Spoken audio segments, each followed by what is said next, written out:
पश्चिम बंगाल के हावड़ा में कांग्रेस विधायकों को कैश के साथ गिरफ्तार करने के बाद झारखंड में सियासी वार और पलटवार का दौर भी शुरू हो गया। कांग्रेस बीजेपी की साजिश बता रही है तो जेएमएम ने भी इसे निंदनीय बताया है। बीजेपी भी पलटवार कर रही है। हावड़ा में कांग्रेस विधायकों का कैश कांड, पुलिस ने किया गिरफ्तार, पार्टी से गिरी गाज। कैश कांड पर सियासी वार और पलटवार। हावड़ा में विधायक की गाड़ी से कैश मिलने के बाद पुलिस ने तीनों विधायकों को गिरफ्तार कर लिया है, तो कांग्रेस ने भी तीनों को पार्टी से निलंबित कर दिया। लेकिन अब इस मसले पर सियासत सुलग गई है। झारखंड कांग्रेस प्रभारी अविनाश पांडे ने आरोप लगाया है कि बीजेपी ने जो महाराष्ट्र और मध्य प्रदेश में किया है, झारखंड में भी वही दोहराने की कोशिश हो रही है। ये सिर्फ सरकार की अस्थिरता और सरकार के अपदस्थ होने का डर मात्र नहीं है, लेकिन परिवार में हर प्रकार के लोग रहते हैं। हमने कोशिश की कि इनको भी साथ में लेकर चलें। एक अच्छा परिवार का बैकग्राउंड भी था हमारे एक दो विधायकों का, लेकिन जब सबूतों के साथ में हर चीज़ सामने आती है तो उसको नजरअंदाज करना उचित नहीं होता। और कांग्रेस ने गिरफ्तार विधायकों के खिलाफ रांची के अरगौड़ा थाने में प्राथमिकी दर्ज कराई है, तो बीजेपी पर सरकार गिराने की साजिश रचने का आरोप है। थाना में देखिए, निश्चित रूप से जब थाना में आदमी आता है तो कोई संदर्भ भी होता है, और संदर्भ ये था कि जो जिस तरह की घटनाएं सामने आई है उस संदर्भ में जो अनूप सिंह जी को जानकारी थी, उन्होंने अपनी जानकारी देने का काम किया। दीपक प्रकाश जी की अपनी समझ है, जितनी समझ होती है उतनी ही बात करते हैं। अब कोई ये थोड़ा कहेगा कि हम सरकार को अस्थिर करना चाहते थे, उसमें विफल हो गए, तो उनकी अपनी समझ है, उस समझ के साथ वो बात करते हैं, करने दीजिए।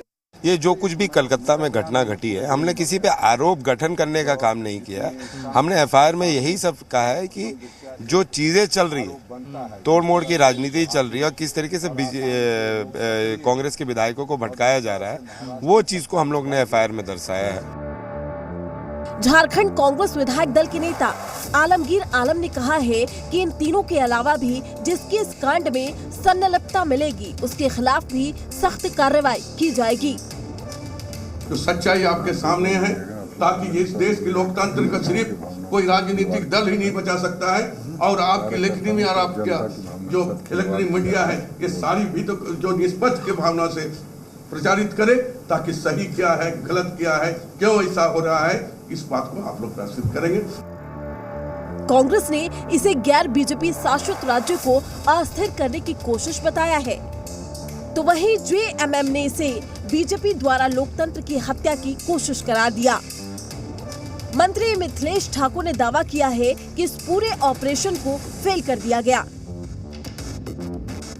झारखंड में भी ये लगातार प्रयास जो चल रहा है कांग्रेस के सतर्कता के कारण, वो प्रयास कभी कामयाब नहीं होगा। इसी बातों को साथ हम यहाँ पर आए थे आदरणीय प्रदेश अध्यक्ष जी से मिलने। आपस में हम लोग कुछ बात भी करेंगे, क्योंकि कल से सदन की कार्रवाई भी शुरू होगी और बहुत बड़े बड़े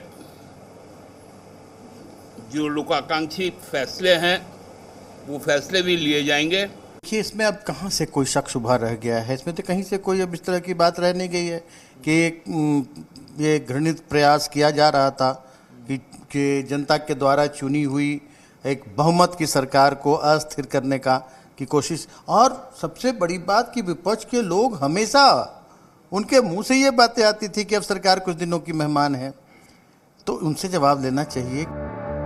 जेएमएम और कांग्रेस के आरोपों पर बीजेपी ने जोरदार पलटवार किया। दीपक प्रकाश ने कहा है कि जहां जहां कांग्रेस की मिलीजुली सरकार है, वहां भ्रष्टाचार का बोलबाला है। कलकत्ते में पैसे की बरसात हो रही है, टीएमसी के मंत्रियों के घरों से पैसे निकल रहे हैं, उनके बिचौलियों से पैसे निकल रहे हैं टीएमसी के यहाँ से। उसी प्रकार से बंगाल में कांग्रेसी विधायकों के यहाँ से पैसे निकले हैं। इसका जवाब कांग्रेस और कांग्रेस के विधायकों को देना है। और हाल के दिनों में आप झारखंड में देखें तो 25 करोड़ रुपए के आसपास एक अधिकारी के सहयोगी के यहाँ बरामद होता है। एक बड़े नेता के विधायक प्रतिनिधि के सहयोगियों के यहाँ से भी करोड़ों रुपए की रिकवरी होती है। और पश्चिम बंगाल का क्या कहना है? ये तो कैश रिकवरी का सेंटर बना हुआ है, बिल्कुल फलक्रम बना हुआ है। तो बहरहाल कांग्रेस के नेताओं को स्पष्ट करना चाहिए कि ये किसका पैसा था, और भारतीय जनता पार्टी ने कभी भी करप्शन से कोई समझौता नहीं किया है। सियासी आरोप प्रत्यारोप के बीच पुलिस सच का पता लगाने में जुटी है। आखिर विधायकों के पास इतना कैश कहां से आया, उसे कहां ले जाया जा रहा था, और सबसे बड़ी बात कि इसके पीछे कोई सियासी साजिश है या नहीं। रांची से मनीष मेहता के साथ आशीष तिवारी की रिपोर्ट, जी मीडिया। रुकते हैं छोटे से ब्रेक के लिए, जल्द हाजिर होंगे।